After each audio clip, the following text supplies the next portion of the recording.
Good morning বন্ধুরা, কেমন আছো তোমরা সবাই? অবশ্যই বলবে জয় কৃষ্ণ কালী মায়ের জয়, জয় সোনা মায়ের জয়, জয় মঙ্গলা মায়ের জয়। চলো, অনেক দিন পর আমি আজকে ব্লগ ভিডিও তোমাদের সঙ্গে শেয়ার করছি।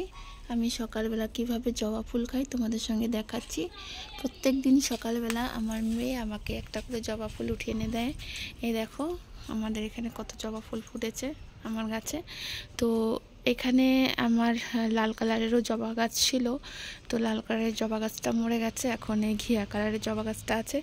এই দেখো পুচকু সোনা আমার জন্য জবা ফুল তুলে নিয়ে এসছে।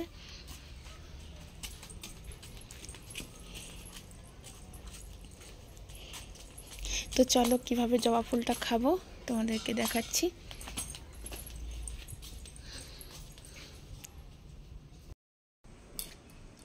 তো এই দেখো প্রত্যেক দিন সকালবেলা ব্রাশ করার পর একটা করে জবা ফুল নিয়ে আসে, আমার মেয়েকে বলি মাম্মা উঠিয়ে নিয়ে আসে। তো আমি জবা ফুলের দেখো এইটা আমি খাই না, এই যে বোটার এই যে গ্রিন কালারের যেটা রয়েছে, সবুজ কালার, মোবাইল হিলায় না শোনা, এটা রয়েছে, এটা আমি ফেলে দিই। আর এই যেটা হাতে নেব, মনে মনে বলবো জয় কৃষ্ণ কালী মায়ের জয়, জয় কৃষ্ণ কালী মায়ের জয়। আমি খাওয়াবো, মাম্মা বলছে আমি খাওয়াবো না।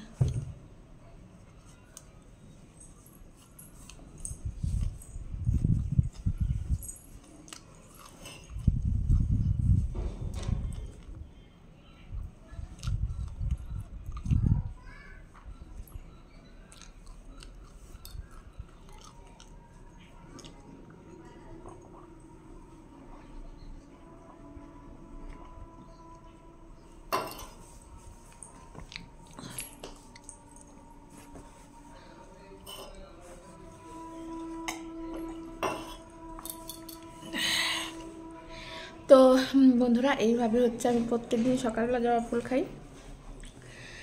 তো চলো বাকি কাজবাজগুলো করি, তোমাদের সঙ্গে পুরোটাই শেয়ার করছি, পাশে থাকো। আর যারা যারা আমার ভিডিওটি দেখছো তাদেরকে অসংখ্য ধন্যবাদ। এখন যেহেতু ছেলে মেয়ে দুজনের স্কুল বন্ধ, তো ঘুম থেকে একটু দেরি করে উঠছি। দেখতে পাচ্ছ বাইরে প্রচুর রৌদ্র হয়ে গেছে, আর মাম্মারও খিদে পেয়ে গেছে, তো ওকে দুধ পাউরুটি খাইয়ে দিচ্ছি। দুধ হরলিক্সটা খেলে পরে তো পেটটা অতটা ভরে না, প্রত্যেক দিনই দুধ হরলিক্স দিই, তো আজকে ভাবলাম পাউরুটি খাইয়ে দিচ্ছি। তো পাউরুটিটা না আমি যদি আগুনে ছেঁকি ভালো লাগে না খেতে, সেই জন্য আমি এমনি দুধের মধ্যে দিয়ে ওকেও খাওয়াই দিচ্ছি। আমিও দুটো খাবো, খেয়ে তারপর অন্য কাজবাজগুলো করব।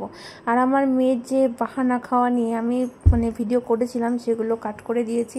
প্রচণ্ড বাহানা করে খাওয়া নিয়ে যদি ওকে খাওয়াতে নেই, কতবার যে মুখ থেকে ফেলে ফেলে দিবে, এরকম করতে থাকে। তো কি আর করা যাবে, বাচ্চা। তো দেখো এখানে ও খেলছে, তো ওকে এখন খাওয়াই। আমাদের মানুষ জন্ম একটাই, তবে যাই করি না কেন সবটা হচ্ছে ভেবে চিন্তে আমাদের করতে হয়। আজকালকার দিনে কিছু কিছু মানুষ কিছু চিন্তা ভাবনা না করে কিছু একটা ঘটনা করে বসে, তারপরে যেটা পস্তাতে হয়। হয়তো সে না থাকলেও তার যে বাবা মা, তার যে পরিবার রয়েছে, তাদেরকে পস্তাতে হয়। তো যাই হোক, এই কথাগুলো আমি কেন বলছি তোমাদের সঙ্গে অবশ্যই শেয়ার করব। তবে সকালবেলার বাসি কাজকর্ম সারতে সারতে তোমাদের সঙ্গে গল্পগুলো করছি। আসলে আমি তো ঘরে আমার কাজের মাসি আছে, তবে কয়েকদিন ধরে সে আসছে না। সে একটু অসুবিধায় পড়েছে, তার জন্য সে আসছে না, যার জন্য আমাকে সব কাজ আমাকেই করতে হচ্ছে। আর এখন অতটা অসুবিধা এই জন্যই হচ্ছে না যে ছেলে মেয়ের স্কুল বন্ধ, সেই জন্য আমি করে নিতে পারছি। স্কুল খোলা থাকলে কি হয়, মেয়েকে স্কুলে নিয়ে যেতে হয়, নিয়ে আসতে হয়। ছেলের স্কুল যেহেতু সামনে, অসুবিধা হয় না।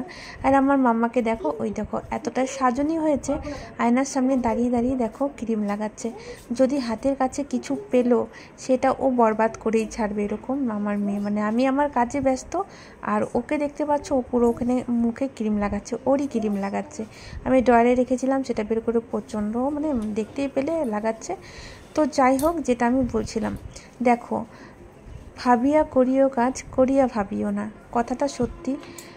যারা কম বয়সের ছেলে মেয়েরা রয়েছে, এমনকি আজকালকার দিনে যাদের বয়স হয়ে গেছে, তারাও কিন্তু কিছু চিন্তা ভাবনা না করে কিছু একটা করে বসে। কাজের মাসি এসেছিল, আমি কাজ বাজ করলাম, তারপর আমার কাজের মাসি এসেছিল, এসে বললো যে আমি কালকে থেকে আসবো। তো যাই হোক, আমি তার সঙ্গে অনেকক্ষণ ধরে 1 ঘন্টা ধরে গল্প করছিলাম বারান্দায় বসে বসে।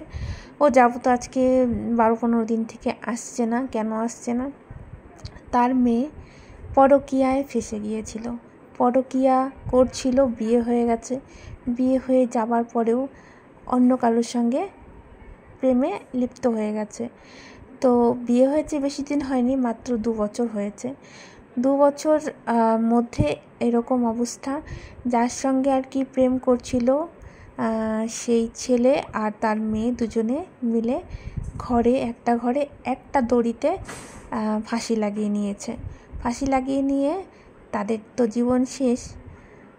তারপরে সে আর ভাবছে না যে আমার মা বাবা আমার আত্মীয় স্বজনের উপরে কী ইফেক্ট পড়তে পারে।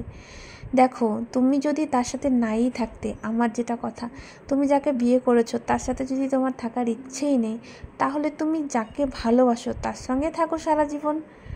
সে কি করেছে জানি না, কি হয়েছে, সে নিজের জীবনকে নিজে শেষ করেছে। তো এতটুকুই আমি বলতে চাইছি সবাইকে যে ভাবিয়া করিও কাজ, করিয়া ভাবিও না। জীবন আমাদের একটাই, আর জীবনটা শেষ করে কিচ্ছু লাভ নেই। মরে গিয়ে কি সাবিত করতে চাইছো? তুমি বেঁচে থেকে করো। এখানে আমার ভিডিওটা অনেকেই দেখছে, অনেকেই শুনছো। মেয়েটার বয়স কত ছিল? 20 বছর ছিল।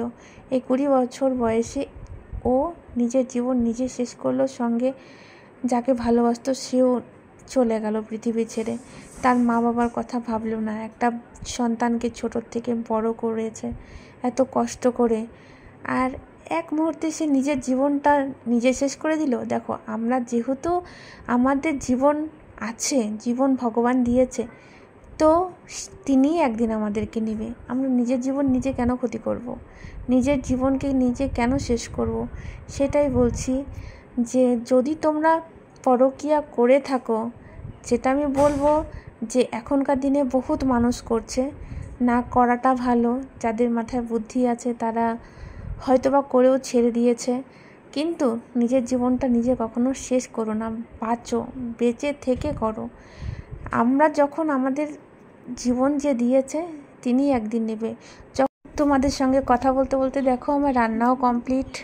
তো আমি বানিয়েছি আজকে, দেখো লাল শাকগুলো দেখালাম, সুন্দর কচি কচি লাল শাক ছিল, সেই লাল শাক বানিয়েছি, উচ্ছে আলু ভাজি, টমেটো চাটনি, আর হচ্ছে মাছের ঝোল করেছি আলু দিয়ে, আর মাছের মাথাগুলো রেখে দিয়েছি কালকে বানাবো বলে। তো চলো এখন স্নান টান করে এসে আমি পুজো দিচ্ছি। আমার মেয়েকে দেখো স্নান করিয়ে দিয়েছি, ওইও বলছে আমি ঠাকুর মাম্মাকে ফুটো লাগাবো। তো কৃষ্ণকালী মাকে, সব ঠাকুরকে ও ফোঁটা লাগাচ্ছে। মানে যখন আমি পুজো করব, আমার মেয়ে সারাদিন মানে সত্যিও খুব ঠাকুর ভক্ত, মানে কতবার যে এসে মাকে প্রণাম করবে কোনো ঠিক নেই। আর ফুল যদি ওর হাতের কাছে পায় আর কি নিচে, সেই ফুলগুলোকে সুন্দর করে উঠিয়ে এনে রাখে ঠাকুরে। আমি বলি যখন স্নান করবে তখন ঠাকুরকে তুমি ফুল দিবে, তো সে দৌড়ে এসে দেখো ঠাকুরকে পুজো দিচ্ছে। তো যাই হোক, আমি যে বললাম কথাগুলো, যারা যারা আর কি শুনেছো, এতটুকুই বলবো যে দেখো, যাই কিছু করবে ভেবে চিন্তে করো। জীবন আমাদের একটাই, মানুষ জন্ম অনেক কষ্টের পর, অনেক জন্মের পর আমরা কোনো পুণ্য কাজ করি যার জন্য আমাদের মানুষ জন্ম হয়। তো এই জন্মে এসে পরে যেন কারোর ক্ষতি না করি, কারোর মনে আঘাত না দেই, আর নিজেকে নিজে কেন শেষ করব?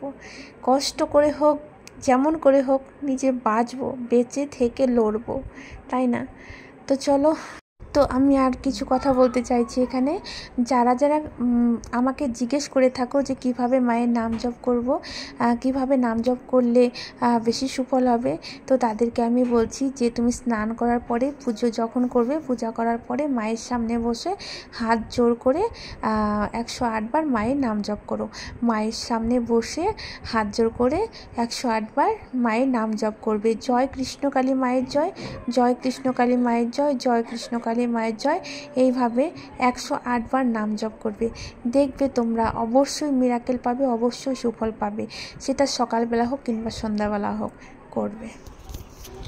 তো বন্ধুরা, সকাল থেকে আমি অনেকটা ভিডিও তোমাদের সঙ্গে শেয়ার করার চেষ্টা করেছি। আর যেহেতু আমরা বলি একটু প্রবলেম আছে, এখন পুরো স্পেসফুল দেখাচ্ছে বারবার, সেই জন্য আমি ভিডিওটা অনেকটাই ছোট করে দিলাম। তো পাশে থেকেও সাপোর্ট করো সবাই, যারা যারা আমার ভিডিওটি দেখলে। আর কৃষ্ণকালী মায়ের ভিডিও দেখতে তোমাদের কেমন লাগলো অবশ্যই বলবে। আর ডেলি ব্লগ তো অনেক দিন থেকে দিচ্ছি না, তো ভাবছি আমি বাড়িতে যা করছি সবটাই তোমাদের সঙ্গে শেয়ার করলাম। দেখো পুরোটা যদি শেয়ার করি তাহলে কিন্তু অনেকটা সময় লেগে যাবে, ভিডিওটা এত বড় হয়ে যাবে, তখন তোমাদের ভালো লাগবে না। তো আমি সেই পুরোটাকে কেটে কেটে কেটে কেটে দেওয়ার চেষ্টা করেছি। আর আগামীকাল আমি আবার ভিডিও দেব ঠিক বিকেল 5টায়। তো আজকে যদিও বা একটু লেট হয়ে যায়, যেহেতু এখন দেরি হয়ে গেছে, তো আমি আগামীকাল ভিডিওটা প্রত্যেক দিনই বিকেল 5টায় দেবো, ব্লগ ভিডিওটা। তোমরা যারা যারা এতক্ষণ আমার ভিডিও দেখলে অসংখ্য ধন্যবাদ সবাইকে। এইভাবে আশা করি পাশে থাকবে, সাপোর্ট করো। আর তোমরা সবাই আমার ব্লগ ভিডিও দেখতে চেয়েছো, আমার বাড়ির ভিডিও দেখতে চেয়েছো, তো আমি আমার বাড়ির ভিডিও অবশ্যই করব, হোম ট্যুর ভিডিও। আগামীকাল চেষ্টা করছি খুব তাড়াতাড়ি ভিডিওটি নিয়ে আসবো। তো চলো আজকের মতন ভিডিওটি এখানে শেষ করছি। কৃষ্ণকালী মায়ের আশীর্বাদে সবাই সুস্থ থেকো, ভালো থেকো, আর সবাই নাম জপ করো। তো সবাই মন প্রাণ ভরে বলো একবার জয় কৃষ্ণকালী মায়ের জয়, জয় সোনা মায়ের জয়, জয় মঙ্গলা মায়ের জয়। তো দেখা হচ্ছে আগামীকাল। চলো টাটা। মাম্মা একবার টাটা করে দাও। ওই দেখো মাম্মা, ওঠো ওঠো ওঠো, তোমরা দেখতে পাচ্ছ না, ওঠো ওঠো। বলো সবাই সুস্থ থাকবে, ভালো থাকবে, বলো বলো বলো। সুস্থ থাকবে, ভালো থাকবে, সুন্দর করে বলতে হয়, ওইভাবে বলে না, বলো জয় জয়। দেখো আমার মাম্মা ঠোঁটের মধ্যে লিপ গ্লস লাগিয়েছে, পুরো একদম ডিপ করে, একদম লিপস্টিকের মতো হয়ে গেছে। দেখো আইব্রো লাগিয়েছে, ড্রেসিং টেবিলের সামনে দাঁড়িয়ে দাঁড়িয়ে শুধু সাজুগুজু করে। তো চলো আজকের মতন টাটা টাটা।